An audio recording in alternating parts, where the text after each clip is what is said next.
Shavua Tov, le Rav Alter Bouked raconte. Après son mariage, en 1984, 5744, il étudiait au Kollel. Kollel, c'est un endroit où on étudie l'année après le mariage en général. Des fois, certains apprennent encore même après. Et lorsqu'il s'est arrivé Lag BaOmer, il y avait une grande fête qui était organisée, surtout lorsque Lag BaOmer tombait un dimanche. Donc le rabbi faisait une grande parade, il organisait une grande parade dans laquelle il disait des paroles devant des enfants. Il y avait entre 25 000 et 40 000 personnes qui venaient à cette parade devant la synagogue du rabbi 770 Eastern Parkway. Et vu que Lag BaOmer, c'est un jour particulier chez le rabbi de Chabad, on retrouve ça déjà chez le deuxième rabbi de Chabad, qui avait des bénédictions particulières pour avoir des enfants. C'était un jour très propice pour avoir des enfants, et c'est toujours un jour très propice pour avoir des enfants. Le jour de Lag BaOmer, par le mérite de Rabbi Shimon Bar Yochai, eh bien, il y avait énormément de gens qui venaient voir le rabbi pour demander une bracha, une bénédiction pour avoir des enfants. Cette année, vu qu'il y avait avoir beaucoup de monde devant 770 Eastern Parkway, vu que ça tombait un dimanche, le Rav de la communauté, Rav Zalman Shimon Dworkin, a dit que tous les couples qui veulent avoir une bénédiction, qui vont voir le rabbi devant la maison du rabbi, au 1304 President Street, là-bas, ils vont se présenter devant la maison du rabbi. Lorsque le rabbi va sortir, ils pourront demander une bénédiction. On peut s'imaginer tout le monde qui avait là-bas, tous les couples qui avaient là-bas, tous les gens qui avaient besoin d'une bénédiction pour avoir des enfants, et les bousculades qui étaient comme d'habitude, donc prévues. Et donc il fallait avoir un vade à messader des gens qui vont bien arranger les choses, que ça ne va pas se bousculer, que quand une fois quelqu'un a fini de parler au rabbi, le rabbi puisse avancer, que ces gens-là donc vont passer, vont se mettre de côté. Donc, ils ont organisé que ceux qui étudient au Kollel, c'est eux qui vont être le Va'ad HaMesader, ceux qui vont prendre comme ça des gens pour les faire avancer. Et le Rav Bouked, c'est pas très son style de faire comme ça, de pousser les gens, de faire avancer, il a demandé de quand même faire partie donc du Va'ad HaMesader, de ceux qui mettent de l'organisation, mais sans avoir besoin de pousser les gens ou de faire avancer. Donc, ils lui ont dit, toi, ce que tu vas faire, c'est que tu vas tenir la porte de la voiture du rabbi, vu qu'il y a beaucoup de monde, pour pas que la porte va se bousculer, va se fermer sur le rabbi, et aussi de manière que le chauffeur puisse tout de suite rentrer donc devant, et que le chauffeur puisse démarrer dès que le rabbi est dans la voiture, pour pas faire perdre même 30 secondes, quelques secondes au rabbi, c'est aussi important. En effet, il a fait son travail comme il fallait. Le rabbi est sorti dimanche, donc Lag BaOmer, 18e jour du mois de Iyar, 1984, 5744 de sa maison, 1304 President Street, à 10h du matin pour arriver à sa voiture. Ça a mis 20 minutes. On peut s'imaginer, il n'y a pas grand-chose. Il y a juste comme ça, il y a quelques mètres à marcher, des marches à descendre, et encore il y a la rue, et après la voiture. Ça a mis 20 minutes au rabbi pour arriver de chez lui, de sortir de chez lui à la maison pour arriver jusqu'à la voiture. On peut s'imaginer donc tout le monde qui est là-bas. Et on sait aussi quand le rabbi donne des brachot, le rabbi ne commence pas à parler pendant des heures et des heures. On peut s'imaginer donc combien de personnes il y avait là-bas.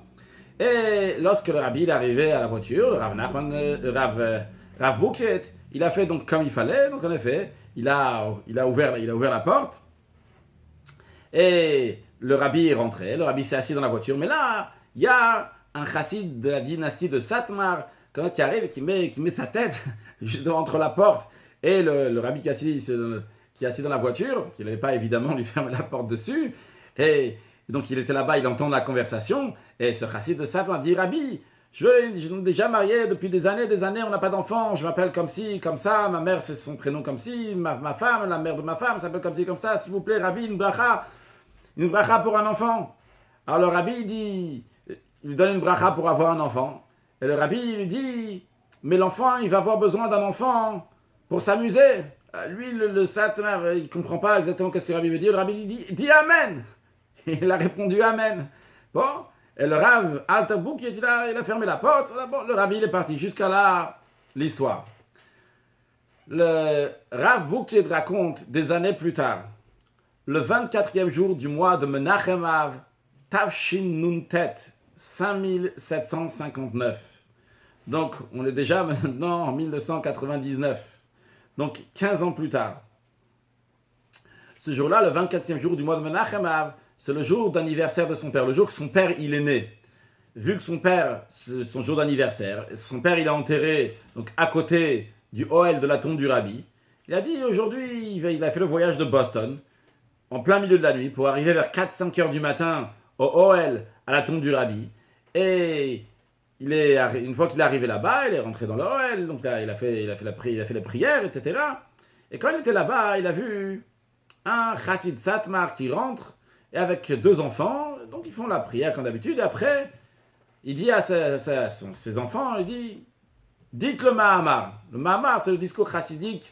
C'est un discours chassidique en général, mais le Mahamar, pour un bar mitzvah, pour quelqu'un qui fait ses 13 ans, il y a un discours chassidique en particulier que chez les Chabad, ils apprennent ça, les enfants, ils apprennent ça. Bon, le Rav Bouquet, il le regarde, lui, il le regarde comme ça, c'est un peu drôle, à 5h du matin, comme ça, ils arrivent là-bas, et ils récitent le Mahamar. Bon, une fois qu'ils sont sortis, ils se trouvaient à l'extérieur, le Rav Bouquet, il va vers lui, il lui dit, dis-moi, c'est quoi, explique-moi un peu, qu'est-ce qui se passe ici, il y a un chassid de Sadmar qui vient avec ces 2 garçons sur la tombe du Rabbi pour réciter le Mahamar chassid de Chabad, dis-moi un peu qu'est-ce qu'il y a. Alors le chassid Satmar, il dit, écoute, moi pendant des années, j'ai pas eu d'enfant. Et un jour, j'ai demandé une bracha au Rabbi, c'était Lag BaOmer. Et le Rabbi m'a dit, un enfant, il va avoir besoin d'un 2e enfant avec qui jouer. Et voilà, grâce à Dieu, 2 ans après la bénédiction du Rabbi, j'ai eu 2 enfants, j'ai pas eu d'autres enfants à part après. C'est les enfants du Rabbi. Le Rav Bouquet lui dit, dis-moi, c'était en 1984? Il lui dit oui. Il dit, Rav Bouquet dit, c'était moi qui tenais la porte. Ah, le chassid ça me dit, je te regardais, je lui dis, je connaissais, je t'avais déjà vu une fois, je ne savais pas d'où. En tout cas, maintenant, ça m'est revenu à la tête. Alors, ce qui est intéressant dans cette histoire, évidemment, il y a la bénédiction miraculeuse le jour de Lag BaOmer, en l'honneur de Rabbi Shimon Bar Yochai pour tous ses enfants, et en général, toutes les bénédictions que le Rabbi donnait pour avoir des enfants. Mais ce qui est intéressant en plus, c'est que le Rabbi a refait qu'ils vont se retrouver chez le Rabbi exactement le même jour. C'est une providence divine qui est incroyable, qu'ils vont se retrouver des années plus tard. L'histoire aurait pu se finir, il n'aurait jamais su la suite de l'histoire, qu'il a retrouvé exactement comment la suite de l'histoire, elle s'est passée. Que Hachem fasse que nous aussi, on va voir la suite de notre histoire. Des fois, on ne voit pas toujours comment les Legos se mettent les uns avec les autres. Mais Hachem, il a un plan, Hachem, il a des plans. Et Hachem, quand il veut qu'on sache quelque chose, on le saura. On verra lorsque Mashiach va venir, quand toutes les choses qui sont passées dans l'exil, en vérité, tout a un sens, tout a un but. Que Dieu fasse, on voit plein de miracles, plein de bonnes choses en l'honneur de Rabbi Shimon Bar Yochai, en l'honneur du Rabbi, l'essentiel, que tous ensemble puissent accueillir Mashiach avec une excellente santé. Shavua Tov.